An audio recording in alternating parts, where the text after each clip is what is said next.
So chapter is atoms and molecule. आज के lecture में हम बेसिक कॉन्सेप्ट डिस्कस करने वाले हैं।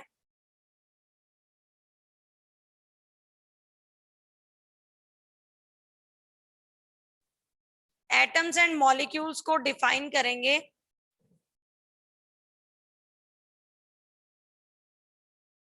अच्छा, आप मुझे ये कोई स्टूडेंट ये बताएगा कि केमिस्ट्री की इंपॉर्टेंस क्या है हमारी डेली लाइफ में?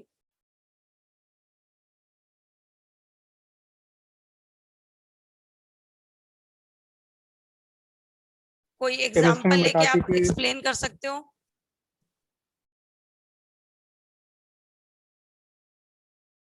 डेली लाइफ में कोई ऐसा एग्जांपल बताओ, एक ऐसी कोई प्रोसेस बताओ या जिसमें केमिकल रिएक्शंस हो रही हो। Formation of curd. Formation of curd is a chemical reaction. Very good. Denaturing of proteins. Denaturing of proteins जब हम लोग protein. अंडा बनाते हैं कुछ। Okay. Fractional distillation. Fractional distillation. Distillation उसमें तो कोई केमिकल रिएक्शन इन्वॉल्व नहीं हो रही बेटा।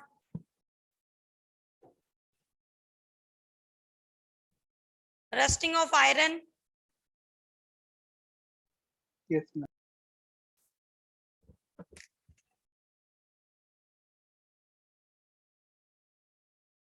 Burning of magnesium ribbon. Chemical reaction को डिफाइन कैसे करते हैं? What do you mean by chemical reaction?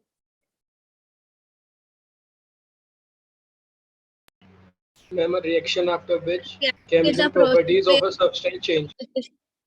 हाँ, जिसमें रिएक्टेंट और प्रोडक्ट की जो प्रॉपर्टीज है वो क्या हो जाए बेटा, चेंज हो जाए, तो उसी प्रोसेस को क्या बोला जाता है? केमिकल रिएक्शंस बोला जाता है। Very good. अब हम डिफाइन करते हैं एटम्स को। क्या मैं एटम को smallest unit of any element बोल सकती हूँ?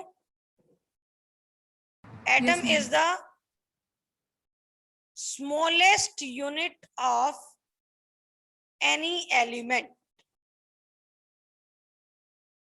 Smallest unit of any element को क्या बोला जाता है बेटा?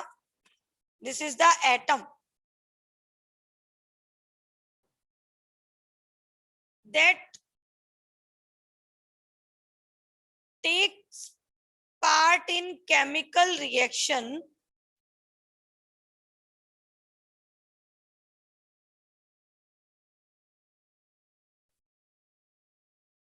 and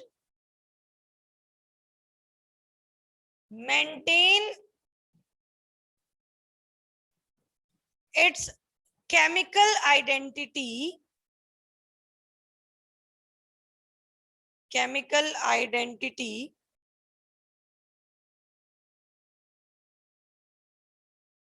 throughout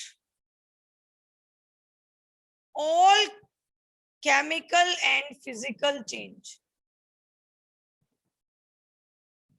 एटम एलिमेंट के उस स्मॉलेस्ट पार्ट को बोलेंगे जो केमिकल रिएक्शन में इन्वॉल्व होगा, बट अपनी जो केमिकल आइडेंटिटी है, मीन्स अपनी जो नेचर है, वो through out the chemical reaction या फिजिकल चेंज अगर हो रहा है उस एटम में, मान लो कोई रिएक्शन हो रही है और उस रिएक्शन में वो अपनी आइडेंटिटी को लूज नहीं करेगा, तो the smallest unit of any element that take part in chemical reaction and maintain its chemical identity throughout the all chemical and physical change, उसको क्या बोला जाता है बेटा? एटम बोला जाता है। अगर हम इसको रिप्रेजेंट करें, for representation there is the atomic symbol is present. जितने भी एलिमेंट्स प्रेजेंट है नेचर में, उन सब के लिए क्या प्रेजेंट है बेटा? एटॉमिक सिंबल प्रेजेंट है। और एटॉमिक सिंबल के साथ साथ जो एटॉमिक सिंबल का कॉन्सेप्ट था, हम पूरे कंपाउंड मतलब एटम का नाम लिखेंगे, उससे अच्छा ये होता है कि हम उसको शॉर्ट वे में रिप्रेजेंट करें। ये जो एटॉमिक सिंबल का कॉन्सेप्ट था, this is given by Berzelius. Berzelius scientist ने दिया था बेटा इस कॉन्सेप्ट को, और उसने क्या बोला था कि अगर आप किसी भी एलिमेंट का सिंबल डिफाइन करना चाहते हो, किसी भी एटम का सिंबल डिफाइन करना चाहते हो, then use the first letter of that symbol. उस कंपाउंड, उस एलिमेंट के नाम का फर्स्ट सिंबल आप यूज कर लो, फर्स्ट लेटर आप सिलेक्ट कर लो, या आप यूज कर लो first letter plus another letter, तो उसका वो क्या बन जाएगा, उसका सिंबल बन जाएगा। तो we can say the symbol of any element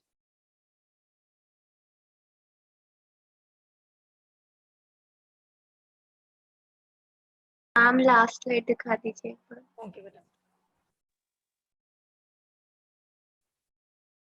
okay ma'am. symbol of any element is either the first letter or first letter and another letter। तो कई बार क्या होता है, दो एलिमेंट का जो नेम है वो जो है फर्स्ट लेटर उन दोनों का सिमिलर होता है, तो सिमिलर होता है तो हम क्या करते हैं बेटा, एक और लेटर को यूज कर लेते हैं।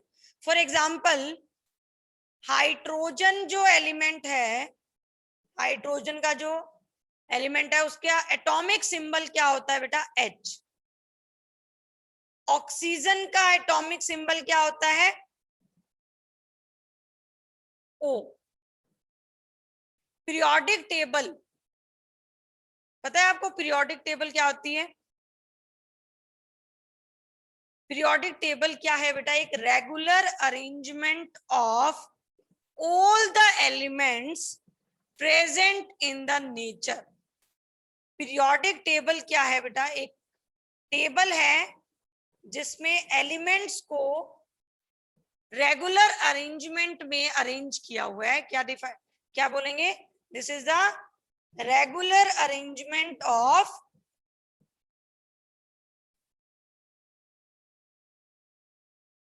all the elements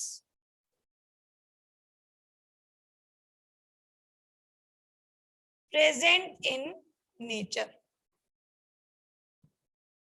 नेचर में जितने भी एलिमेंट्स प्रेजेंट है उनका रेगुलर अरेंजमेंट जिस टेबल में बनाया हुआ है वो क्या है बेटा, पीरियोडिक टेबल। और अगर आपने नहीं देखी हो पीरियोडिक टेबल तो मैं आपको एक आउटलाइन बना के बताती हूँ पीरियोडिक टेबल कैसे होती है। Excuse me ma'am. Periodic table में कुछ इस टाइप का अरेंजमेंट होता है, कुछ ब्लॉक्स बने होते हैं। जैसे किसी से पूछा जाए कि आपका घर कहाँ है ना, आपका घर का एड्रेस पूछा जाए तो आप बता दोगे कि मैम इस ब्लॉक में है हमारा, है ना, दिस प्लेस पे और दिस ब्लॉक में है।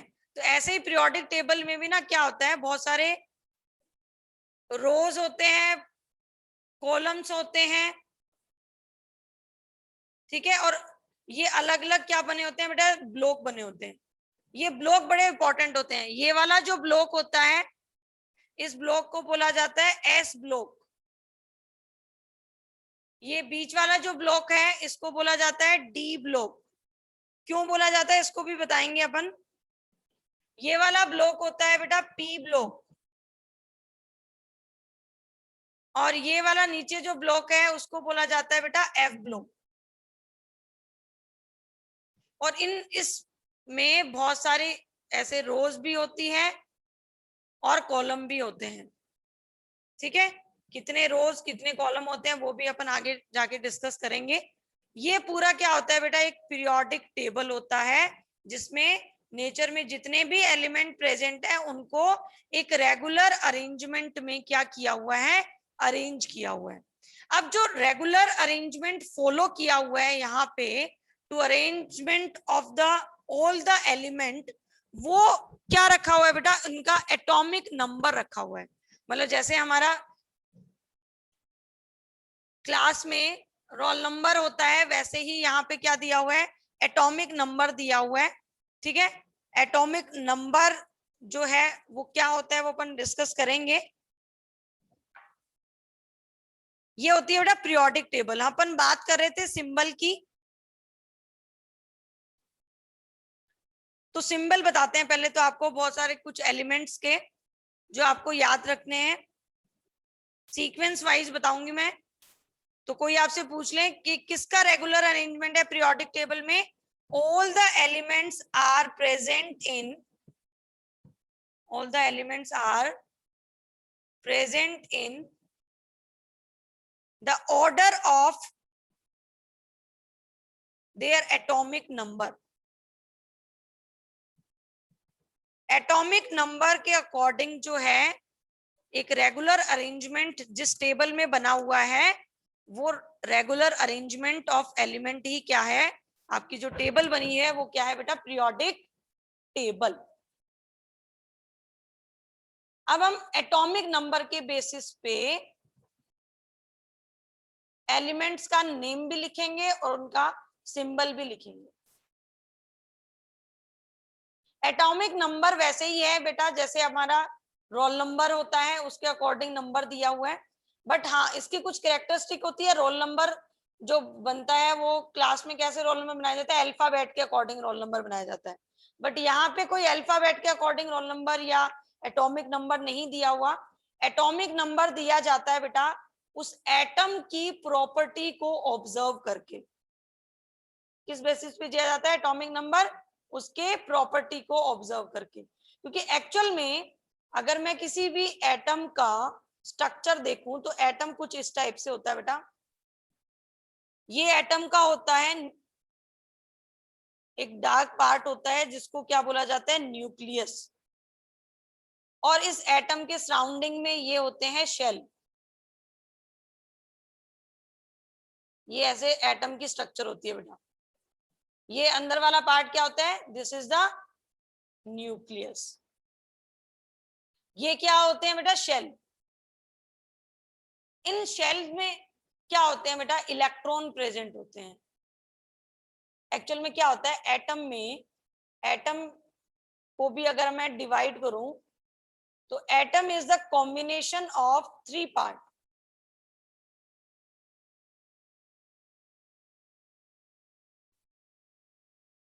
और वो 3 पार्ट क्या है, या हम बोलते हैं atom is consist of 3 elements.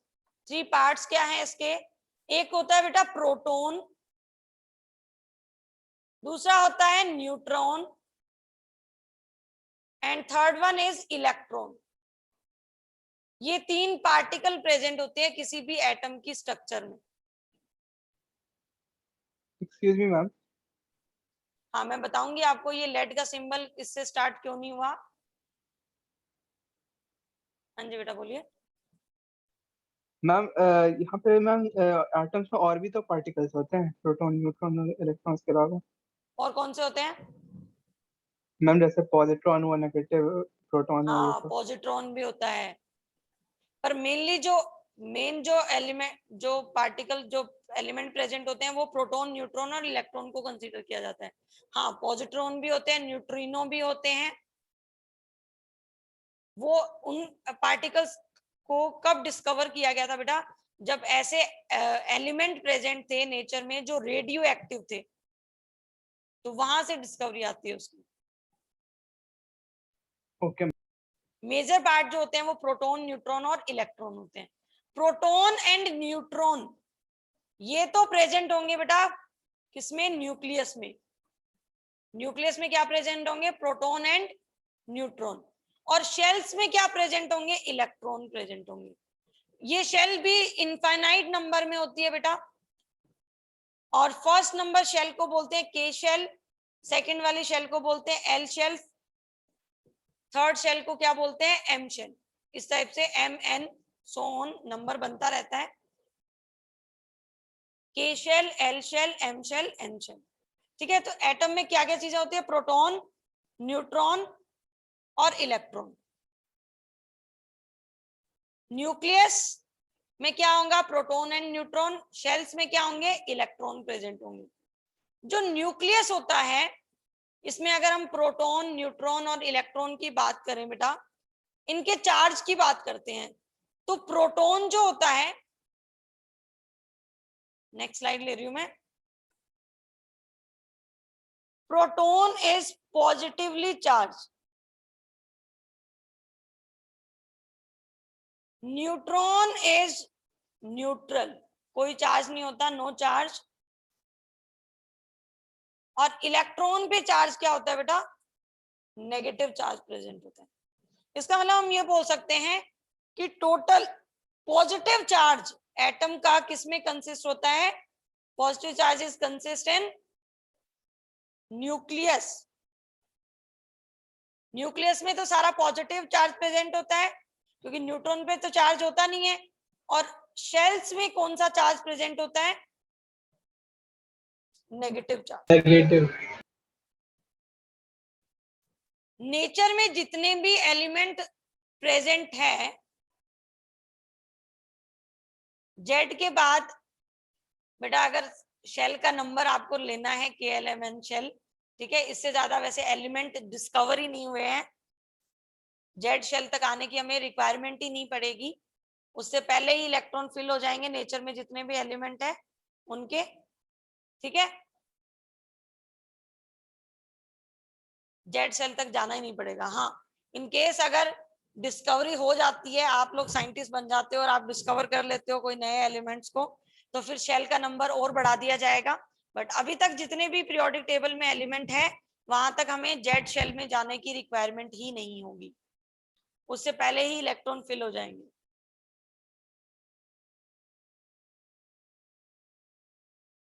Lead का सिंबल बताती हूँ आपको।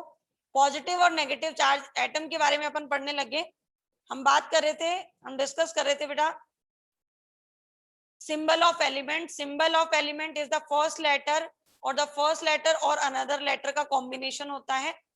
और ये एलिमेंट्स कहाँ प्रेजेंट होते हैं बेटा, पीरियोडिक टेबल बनाई हुई है एक, जो है regular arrangement of all the elements present in the nature, उसकी टेबल बनाई हुई है, this is the periodic table. फिर हम एटम को डिस्कस करने लगे कि एटम में क्या होते हैं, प्रोटॉन, न्यूट्रॉन, इलेक्ट्रॉन प्रेजेंट होते हैं। प्रोटॉन और न्यूट्रॉन न्यूक्लियस में होते हैं और इलेक्ट्रॉन शेल्स में प्रेजेंट होते हैं। अब हम बात कर लेते हैं बेटा, हम हमारे टॉपिक पे आते हैं, सिंबल पे। तो यहाँ पे मैं आपको इतना कुछ क्यों बताया था, मैंने आपको इसलिए बताया था, हम एटॉमिक नंबर की बात कर रहे थे। मैंने ये बोला था कि मैं आपको सिंबल बताऊंगी अकॉर्डिंग टू एटॉमिक नंबर। ये एटॉमिक नंबर कहाँ से आता है बेटा, ये नंबर आता है number of proton present in the nucleus of an atom। एक एटम के न्यूक्लियस में जितने नंबर ऑफ प्रोटॉन प्रेजेंट होंगे, वही क्या होता है बेटा, उसका एटॉमिक नंबर होता है। अगर एक प्रोटॉन प्रेजेंट होगा तो एटॉमिक नंबर 1, अगर 2 प्रोटॉन प्रेजेंट होंगे तो एटॉमिक नंबर क्या हो जाएगा, 2। तो ये इस एटॉमिक नंबर, इसकी बात बोल रही थी मैं, जो रेगुलर अरेंजमेंट बनाया हुआ है ना पीरियोडिक टेबल में, वो इस एटॉमिक नंबर के अकॉर्डिंग रेगुलर अरेंजमेंट बनाया हुआ है, जो डायरेक्टली रिलेट किससे होता है बेटा, number of proton present in the nucleus of the atom. ठीक है, तो अब हम एक टेबल बनाएंगे जिसमें हम एटॉमिक नंबर लिखेंगे और उस एलिमेंट का नेम लिखेंगे और उसका सिंबल लिखेंगे। तो आप भी बना लो मेरे साथ साथ table.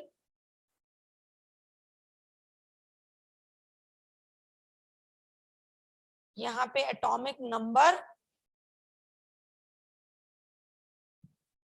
Name of the element,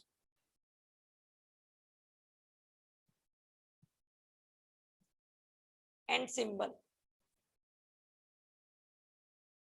atomic number 1 hydrogen, first atom element जो है वो कौन सा होता है बेटा, हाइड्रोजन। हाइड्रोजन का सिंबल होता है H।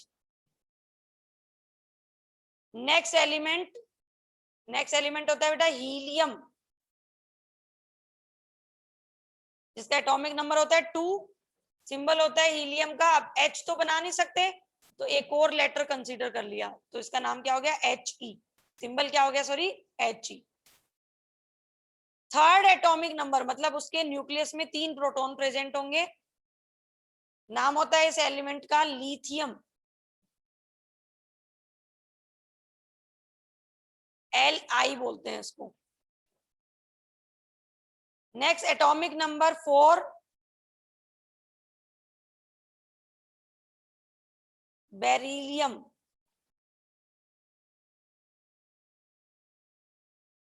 बेरिलियम को बोलते हैं Be। Atomic number 5 boron,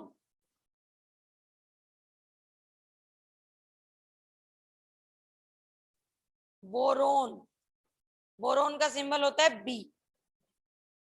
6 atomic number होता है बेटा कार्बन का, सिंबल क्या होता है, C।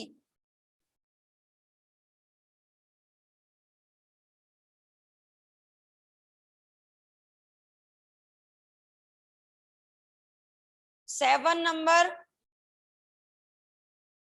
नाइट्रोजन, सिंबल क्या होता है, N। 8 एटॉमिक नंबर होता है ऑक्सीजन का, सिंबल क्या होता है, O। 9 एटॉमिक नंबर होता है फ्लोरीन का, फ्लोरीन का सिंबल होता है F। 10 एटॉमिक नंबर होता है बेटा नियोन का, तो नियोन का सिंबल क्या हो गया, Ne। ठीक है। 11 एटॉमिक नंबर होता है सोडियम का।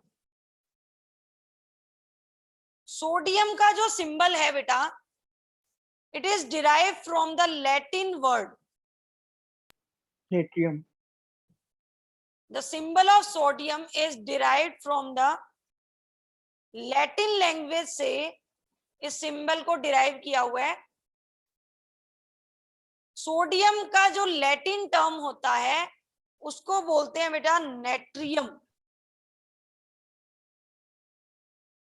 This is the Latin word of sodium. और इसका जो सिंबल बना हुआ है वो सिंबल होता है Na, सोडियम का, जो कहां से बना है, उसके लैटिन वर्ड से बना है।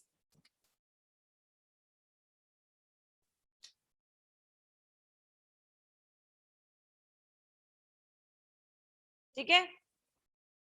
Next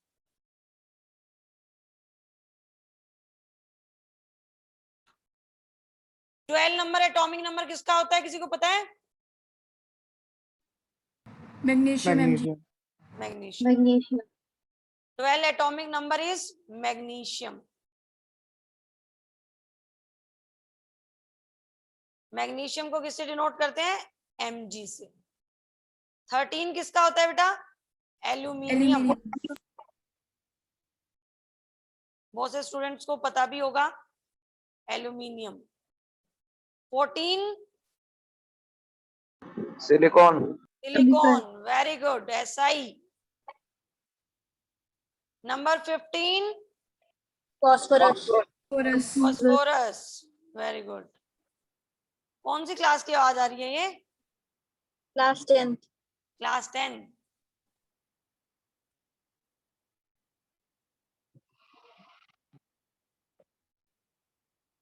phosphorus. 16 number sulphur. Sulphur.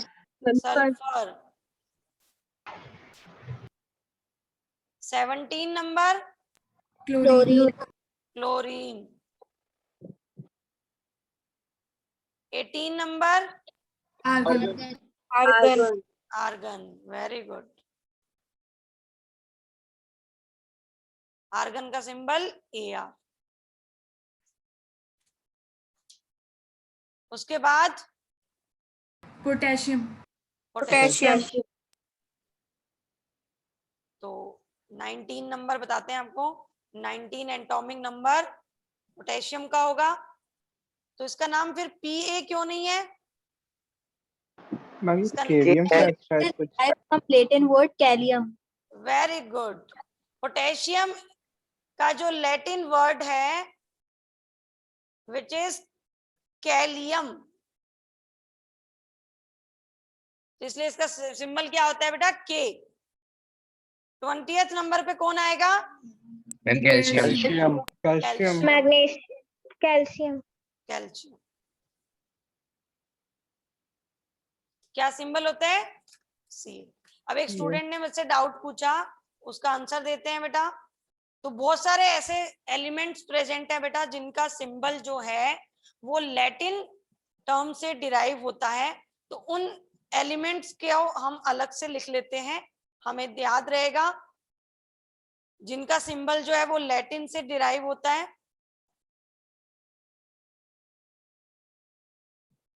यहाँ पे लैटिन टर्म लिखेंगे, यहाँ उसका सिंबल लिख लेंगे। तो सबसे पहला जो सिंबल एलिमेंट है वो है बेटा सिल्वर। सिल्वर का लैटिन टर्म अर्जेंटम। होता है अर्जेंटम।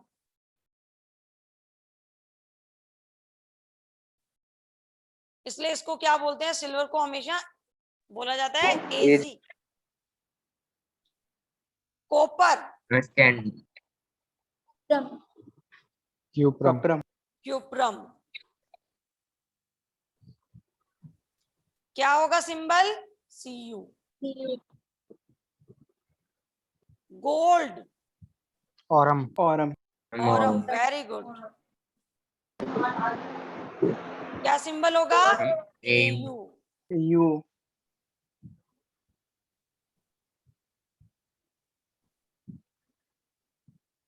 लेड का पूछा था एक स्टूडेंट ने, वो बताते हैं। प्लम्बम। प्लम्बम। पीबी। तो इसका सिंबल क्या बन जाएगा? पीबी। आयरन। आयरन क्या होता है? Latin term ferrum. तो इसका सिंबल क्या होता है? एफई। मरकरी। हाइड्रोगायरम।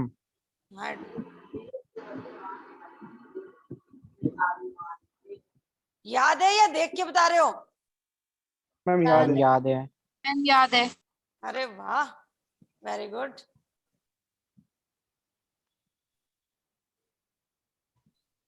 लेड तो बता ही दिया। एंटीमनी?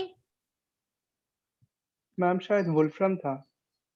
नहीं, वुल्फ्रम उसका होता है टंगस्टन। टंगस्टन का होता है stibium. Okay ma'am. Stibium. SB. Tungsten का क्या होता है? वोल्फ्रम। वोल्फ्रम।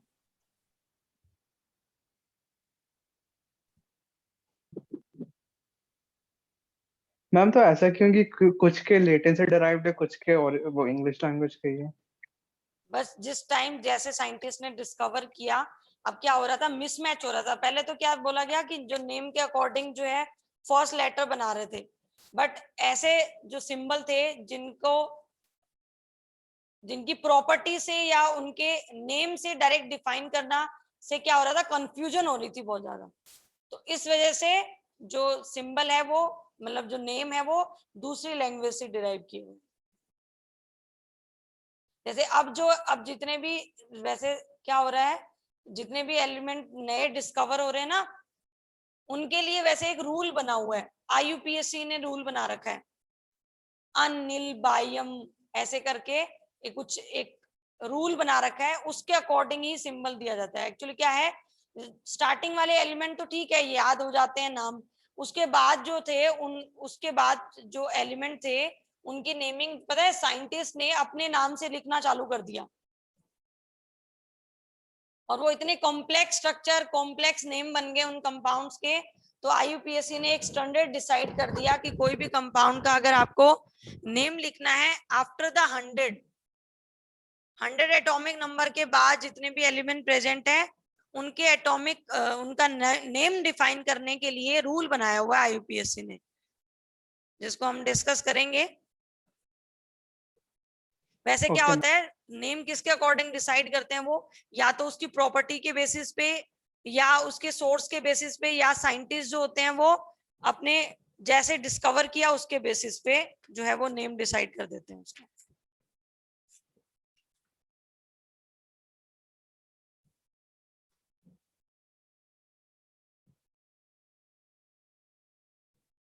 क्या नेचर में जो एलिमेंट्स है वो एटम्स के फॉर्म में एग्जिस्ट करते हैं या मॉलिक्यूल्स के फॉर्म में एग्जिस्ट करते हैं, या दोनों स्टेट में भी एग्जिस्ट कर सकते हैं?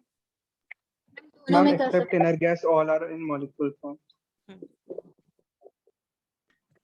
देखो एटम्स जो होते हैं ना,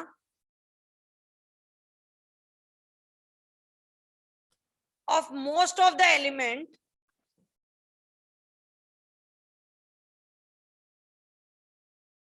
are very reactive, मतलब उनकी रिएक्शन करने की टेंडेंसी होती है। तो ये कभी भी फ्री स्टेट में एग्जिस्ट नहीं करते, do not exist in free state. Free state का मतलब ये सिंगल एटम के फॉर्म में एग्जिस्ट नहीं करते, ये क्या करते हैं, they will exist in the form of molecule, या तो वो मॉलिक्यूल के फॉर्म में होते हैं और या आयंस के फॉर्म में एग्जिस्ट करते हैं। बट इसमें एक एक्सेप्शन होता है, elements of noble gas, elements of noble gas. Noble gas कौन कौन सी गैस होती है बेटा? Helium, neon, argon and krypton, ये नोबल गैस होती है। इनके जो एलिमेंट्स होते हैं ये क्या होते हैं, एग्जिस्ट इन फ्री स्टेट। इनको नोबल इसीलिए बोला जाता है बेटा because they are less reactive. Noble का मतलब ये होता है, ये क्या है, लेस रिएक्टिव, मींस ये किसी के साथ रिएक्शन नहीं करना चाहते। ये किसी के साथ रिएक्शन नहीं करना चाहते, दैट मींस कोई भी मॉलिक्यूल हो, अगर वो कोई भी मॉलिक्यूल हो, आयन हो या एटम हो, अगर वो रिएक्शन नहीं करना चाहता, that means this is the most stable form of this atom. मतलब वो एटम जो है उसको रिएक्शन करने की रिक्वायरमेंट नहीं है, वो उसी स्टेट में क्या है बेटा, स्टेबल फॉर्म।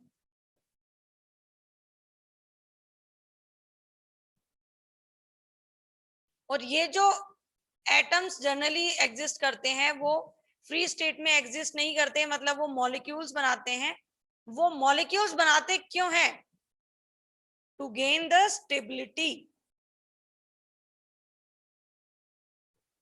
पीरियोडिक टेबल में सबसे ज्यादा स्टेबल एलिमेंट्स होते हैं बेटा नोबल गैस के एलिमेंट्स।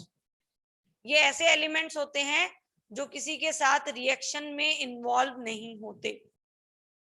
तो बाकी जितने भी एलिमेंट्स प्रेजेंट होंगे पीरियोडिक टेबल में, वो सारे एलिमेंट हमेशा ट्राई करते हैं कि उनका जो नेचर है वो किसके जैसा हो जाए, नोबल गैस के जैसा। वो हमेशा ट्राई करते हैं कि उनका जो नेचर है वो किसके जैसा हो जाए बेटा, नोबल गैस के जैसा। ठीक है, they will always try to attain the configuration, to attain the nature of noble gas.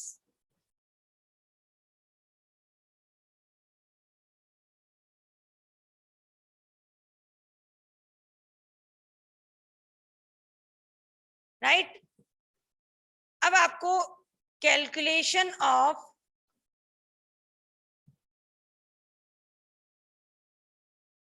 Proton, neutron and electron बताते हैं बेटा। किसी भी एटम में आप प्रोटॉन, न्यूट्रॉन और इलेक्ट्रॉन को कैसे फाइंड आउट करोगे? देखो कोई भी एटम का जो एटॉमिक अगर हम रिप्रेजेंट करें, एटॉमिक सिंबल अगर हम रखें तो एटॉमिक सिंबल को रिप्रेजेंट करने का एक मेथड होता है, मतलब मैंने ये एलिमेंट मान लिया P इज द एलिमेंट, जैसे P नाम का कोई एलिमेंट नहीं है, फोस्फोरस है, सॉरी फोस्फोरस मत मान लेना, कोई भी X एलिमेंट है, X हेलोजन होता है वैसे, X एलिमेंट का यहाँ पे एक नंबर X और एक नंबर Y लिखा होता है बेटा, ये कंप्लीट रिप्रेजेंटेशन होता है कोई भी एटम का। यहाँ पे X नंबर किस बात को डिनोट करता है, X number will denote the number of, आप एटॉमिक नंबर बोल लो, X का मतलब क्या होगा, X का जो नंबर होगा वो क्या होगा, एटॉमिक नंबर। Y क्या होता है उस एलिमेंट का, एटॉमिक मास। X होता है उसका एटॉमिक नंबर, Y क्या होता है, एटॉमिक मास। और एटॉमिक मास क्या होता है बेटा, कोई भी एटम का atomic mass is the combination of number of proton plus number of neutron के इक्वल होता है। किसी एटम का अगर मास डिफाइन करना हो तो वो सिर्फ किसके नंबर के इक्वल होता है, प्रोटॉन एंड न्यूट्रॉन के। एक्चुअल में इलेक्ट्रॉन जो होते हैं बहुत लाइट वेट पार्टिकल्स होते हैं, इसकी वजह से उनका जो एटॉमिक मास है वो कंसीडर नहीं किया जाता जब भी हम किसी भी एटम का मास डिफाइन करते हैं तब। ठीक है, एटॉमिक मास में क्या आता है, number of proton plus number of neutron. Clear? तो प्रोटॉन और न्यूट्रॉन का सम क्या होगा, एटॉमिक मास होगा। तो आपको वैल्यू दी होगी, आपको प्रोटॉन न्यूट्रॉन और इलेक्ट्रॉन फाइंड आउट करने होंगे। एटॉमिक नंबर हमने बताया था, एटॉमिक नंबर एक्चुअल में क्या होता है बेटा, number of proton in the nucleus. तो किसी भी एटम में एटॉमिक नंबर डायरेक्टली किस बात को इंडिकेट करेगा, नंबर ऑफ प्रोटॉन को इंडिकेट करेगा। तो मुझे यहां से प्रोटॉन का नंबर पता चल जाएगा and number of proton in any atom is always equals to number of electron, क्योंकि एटम पे जितना पॉजिटिव चार्ज होगा, एटम क्या होते हैं बेटा, atom is in neutral particle.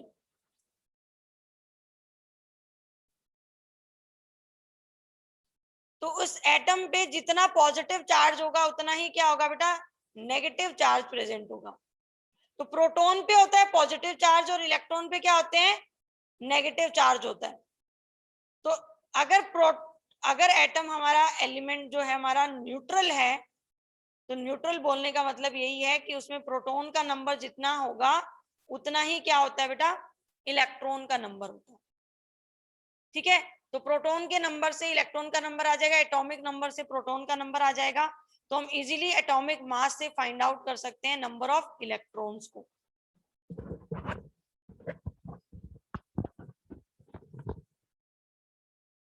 अगर मैंने मास को कंसीडर क्यों नहीं किया, किसी भी स्टूडेंट को अगर डाउट हो रहा हो कि मैम आपने मास को कंसीडर नहीं किया, तो अपन एक टेबल बनाते हैं और उस टेबल में आपको मैं बताऊंगी कि प्रोटॉन, इलेक्ट्रॉन, न्यूट्रॉन पे क्या क्या चार्ज होते हैं, क्या उनका मास होता है। ठीक है, तो वो अपन एक टेबल बनाते हैं। तो यहाँ पे लिख लो property electron, proton and neutron, इन तीनों की प्रॉपर्टी लिखते हैं। नंबर 1 प्रॉपर्टी की बात करते हैं, नेचर। तो इलेक्ट्रॉन होता है बेटा नेगेटिवली चार्ज,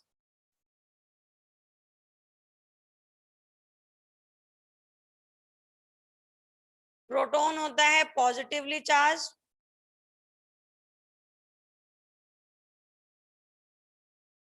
और न्यूट्रॉन क्या होता है, न्यूट्रल। अगर इनके रिलेटिव चार्ज की बात करें कि आपस में इन पे कैसा चार्ज होता है, तो इलेक्ट्रॉन पे चार्ज होता है बेटा -1, प्रोटॉन पे चार्ज होता है +1 और न्यूट्रॉन पे कोई चार्ज नहीं होता, 0। रिलेटिव चार्ज मतलब एक दूसरे के रेफरेंस से चार्ज। अगर इनका एग्जैक्ट चार्ज देखा जाए,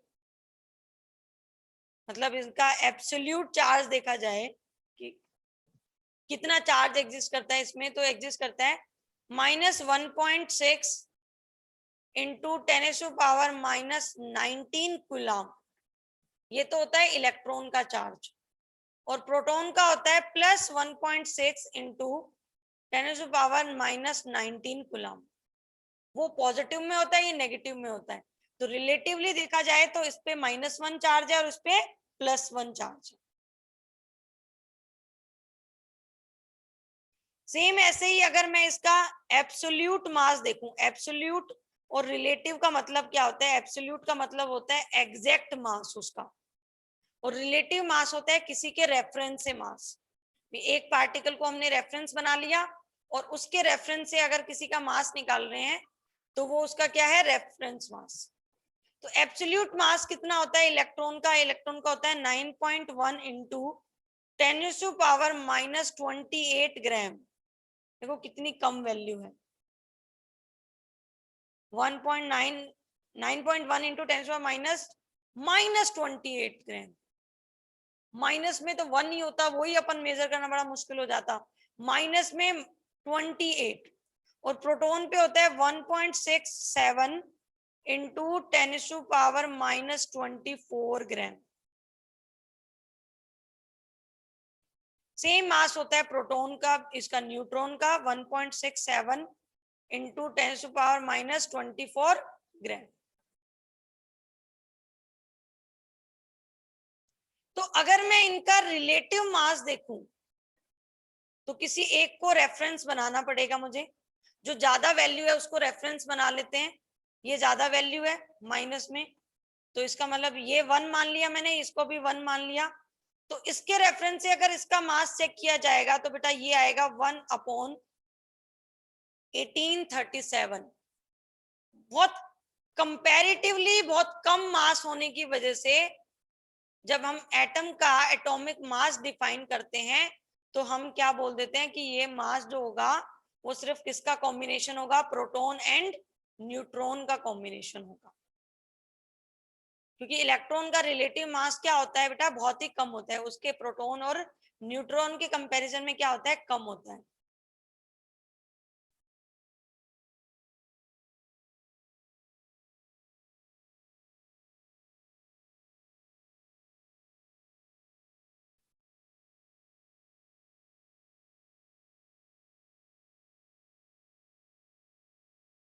ठीक है, समझ आया? यहाँ पे टेबल बना लिया आपने? Yes ma'am.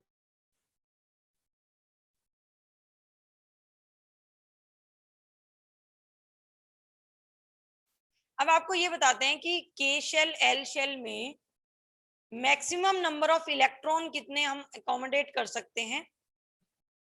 ये हमारा न्यूक्लियस है। This one is the K shell, this one is the L shell, M shell. ठीक है, तो K shell, for K shell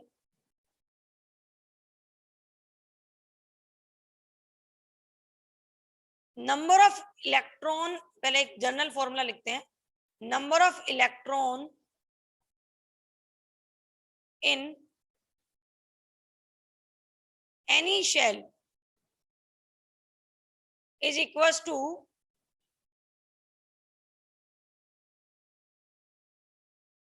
2n square. Formula होता है number of electron in any shell निकालने का 2n स्क्वायर। और n क्या होता है बेटा? n एक इंटीजर वैल्यू है, n इक्वल्स टू 1 होता है for K shell, n equals to 2 value होती है for L shell, n equals to 3 value होती है for M shell. K shell, L shell, M shell, अगर मुझे इलेक्ट्रॉन निकालने हो, के शेल में मैक्सिमम कितने इलेक्ट्रॉन आएंगे, तो 2 × 1 की पावर 1 स्क्वायर, मैक्सिमम कितने इलेक्ट्रॉन आएंगे, 2 इलेक्ट्रॉन। एन में कितने इलेक्ट्रॉन आएंगे, 2 की पावर 2, कितने इलेक्ट्रॉन आएंगे मैक्सिमम, 8 इलेक्ट्रॉन। किसी भी शेल में टोटल नंबर ऑफ इलेक्ट्रॉन निकालने का ये फॉर्मूला होता है बेटा, number of electron in any shell equals to 2 की पावर n स्क्वायर। n क्या होता है, अलग अलग शेल के लिए एक नंबर होता है, के शेल के लिए वो नंबर होता है 1, एल शेल के लिए m, m शेल के लिए 3।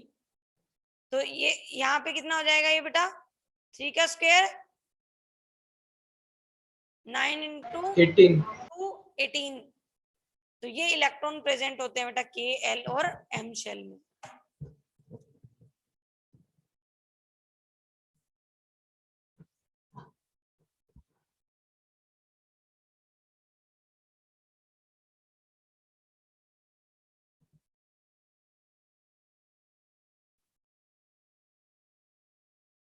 तो ये एटम के बारे में हमने बेसिक चीजें जो है वो डिस्कस कर ली। एक्सक्यूज मी मैम, हाँ जी बेटा बोलिए। मैम ये बोर्स-ब्यूरी मॉडल का है ना? हाँ ये रूट बोर्स ने बोर्स थ्योरी में।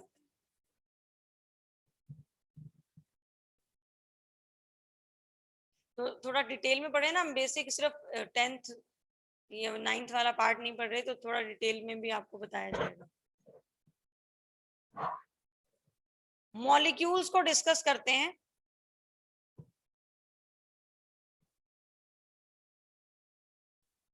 मॉलिक्यूल को कैसे डिफाइन करेंगे, molecule is the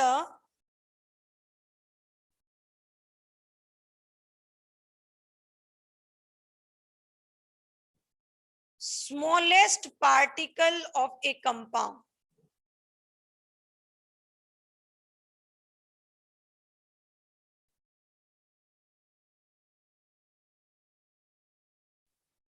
Which can exist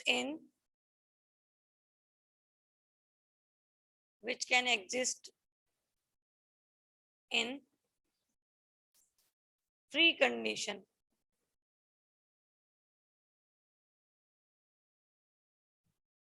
smallest molecule, molecule क्या है, smallest particle of the compound जो नेचर में फ्री स्टेट में एग्जिस्ट कर सकता है।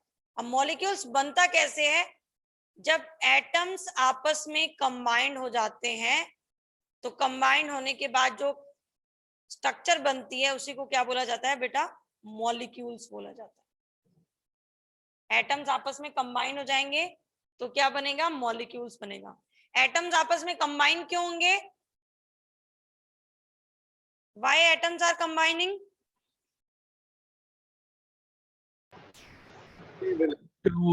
to become to achieve the noble gas configuration. हाँ, to achieve the noble gas configuration.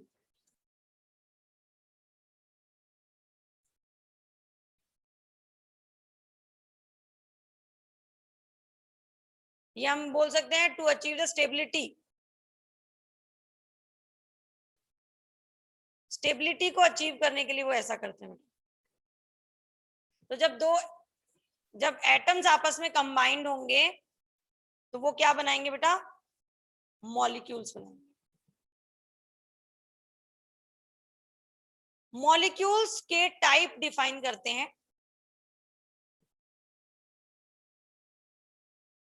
Type of molecules, ma'am last page पे पढ़ी।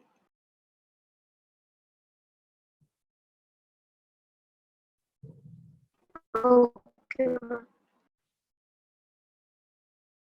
Type of molecules. मॉलिक्यूल्स को बेसिकली 2 पार्ट में डिवाइड किया हुआ है। Number 1, molecules of element,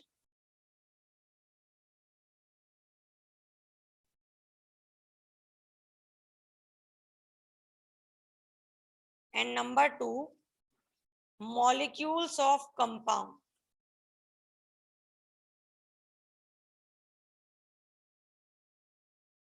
Molecules of elements and molecules of compound. सबसे पहले हम डिस्कस करेंगे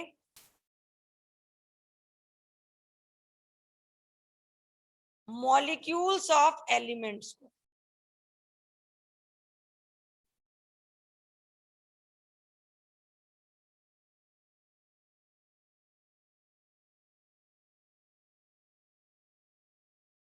मॉलिक्यूल्स ऑफ एलिमेंट क्या होंगे? It is the combination of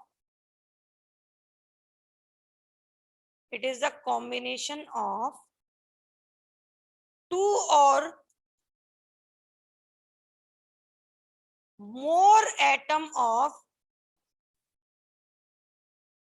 more atoms of the same element। जब एक ही एलिमेंट के बहुत सारे एटम, जैसे हाइड्रोजन एलिमेंट के एक से ज्यादा एटम आपस में कंबाइंड हो जाए, तो वो जो मॉलिक्यूल्स बनेंगे वो किसके एलिमेंट्स, मतलब किसके मॉलिक्यूल होंगे? एलिमेंट्स के मॉलिक्यूल्स होंगे। ठीक है, यहाँ पे एक टर्म आती है बेटा, एटॉमिसिटी। एटॉमिसिटी का मतलब क्या होता है? द नंबर ऑफ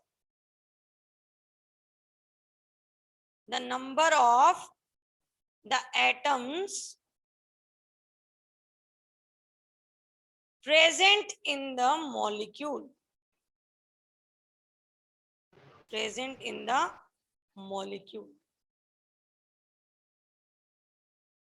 जितने नंबर ऑफ एटम्स एक मॉलिक्यूल में प्रेजेंट होगा वो उस एलिमेंट की उसकी क्या होगी बेटा? एटॉमिसिटी होगी। और अकॉर्डिंग टू द एटॉमिसिटी जो मॉलिक्यूल्स हैं एलिमेंट्स को, उनको फर्दर डिवाइड किया हुआ है इन 3 parts on the basis of atomicity। molecules of element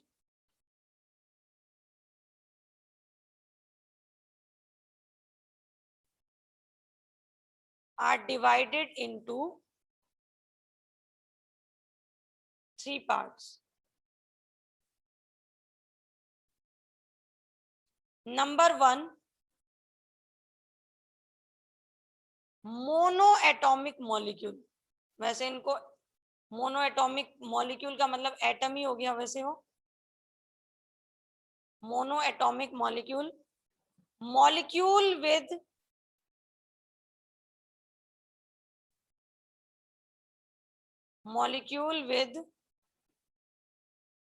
one atomicity. अब इसको मॉलिक्यूल क्यों बोल दिया इन्होंने? डेफिनेशन क्या थी मॉलिक्यूल की बेटा? कोई भी कंपाउंड का वो स्मॉलेस्ट पार्टिकल जो नेचर में फ्री स्टेट में एग्जिस्ट कर सकता है, उसको मॉलिक्यूल बोला जाता है। और ऐसे एलिमेंट्स प्रेजेंट होते हैं, आपको पता है, जो नेचर में फ्री स्टेट में प्रेजेंट होते हैं नोबल गैस के। तो मोनो एटॉमिक मॉलिक्यूल कौन से होते हैं बेटा? नोबल गैस के। इनको मोनो एटॉमिक मॉलिक्यूल क्यों बोला है? क्योंकि ये डेफिनेशन को सेटिस्फाई कर रहे हैं मॉलिक्यूल की डेफिनेशन क्या थी? A molecule is the smallest particle of a compound which can exist in free state. तो इसमें सारे कौन से आएंगे बेटा? नोबल गैसेस आएगी, हीलियम आएगा, नियोन आएगा, आर्गन आएगा, क्रिप्टोन आएगा, जिनोन, ये सारे एलिमेंट आएंगे।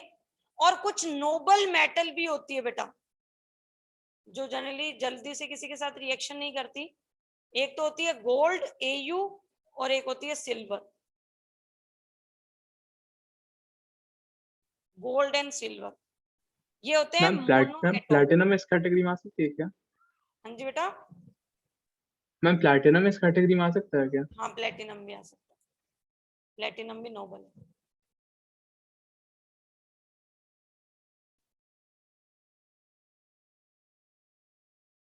हम एक सेकंड रुक जाइए।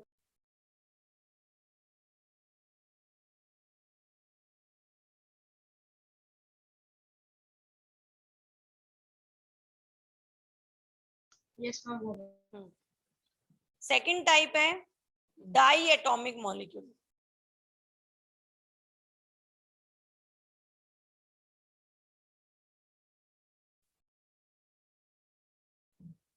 Molecule with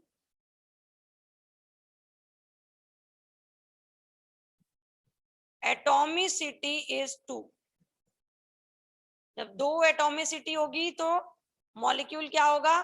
die atomic. For example H2 molecule, O2 oxygen gas O2 के फॉर्म में होती है, N2, F2, Cl2 एक्सेट्रा। एक ही टाइप के एलिमेंट कंबाइंड हो गए 2 नंबर में तो वो क्या बन गए? Die atomic. तीसरा टाइप होता है बेटा पोली atomic.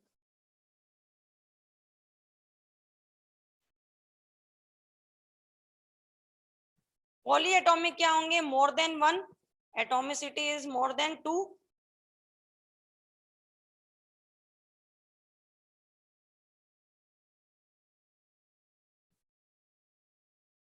Example ozone O3, P4 phosphorus P4 के फॉर्म में एग्जिस्ट करता है। एसेट 8। एसेट की एटॉमिसिटी कितनी हो जाएगी? जितने एटम्स होते हैं। एसेट की एटॉमिसिटी 8, P4 की एटॉमिसिटी 4, O3 की एटॉमिसिटी 3।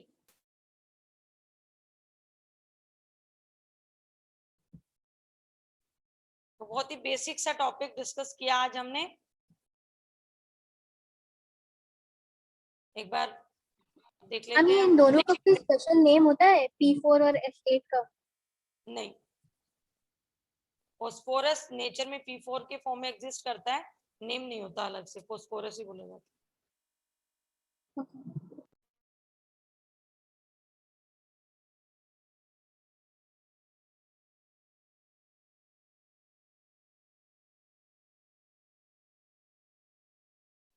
मैम फॉस्फोरस किसी और फॉर्म में एग्जिस्ट नहीं कर सकता जैसे ऑक्सीजन O2 O3 में एग्जिस्ट कर रहा है? नहीं, ये कंपाउंड बनाएगा।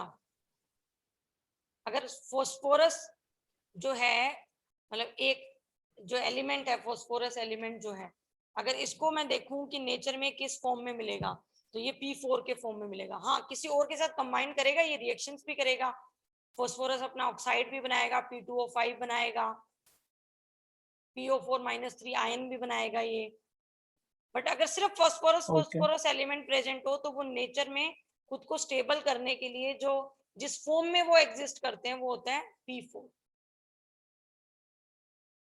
मतलब ये एक स्पेस। मैम तो ऑक्सीजन कैसे दो स्टेबल स्टेट में एग्जिस्ट कर जाती है? हाँ, ओजोन के फॉर्म में भी स्टेबल होता है वो, और O3 के फॉर्म में भी स्टेबल होता है। ज्यादा स्टेबल होता है बेटा O2 के फॉर्म में। इसलिए अगर अपने एनवायरनमेंट की बात करें, एयर की बात करें, तो ऑक्सीजन ज्यादा प्रेजेंट होती है ओजोन से। ओजोन तो स्ट्रेटोस्फेयर में होता है ना, पता है आपको? Yes ma'am. जो हमें यूवी रेडिएशन यस से मैम। प्रोटेक्ट करता है।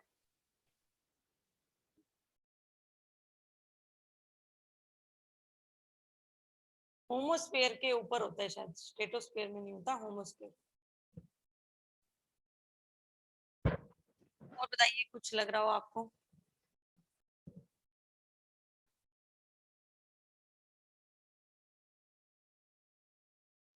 मैम तो फिर ये कैसे हो रहा है कि मैम जैसे कि दो फॉर्म में स्टेबल हो रही है हाँ, दो दो फॉर्म में नहीं, ऐसा नहीं है कि वो एक ही फॉर्म में। देखो, स्टेबिलिटी आने का मतलब ये नहीं होता कि भाई वो जो मॉलिक्यूल है उसने बस एक ही टाइप का जो है वो रिएक्शन करके वो एक ही एलिमेंट के साथ कंबाइन करके वो स्टेबल हो जाए।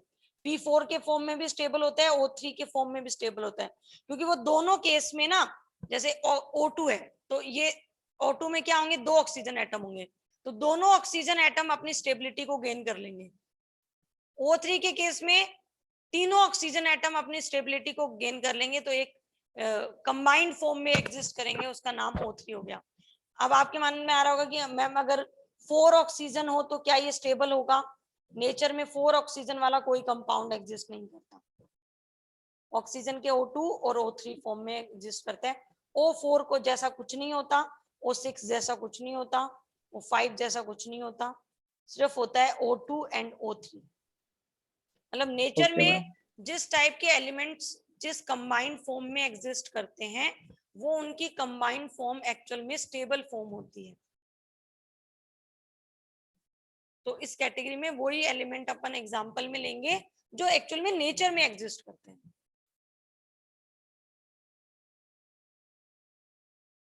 ठीक है, और कोई डाउट?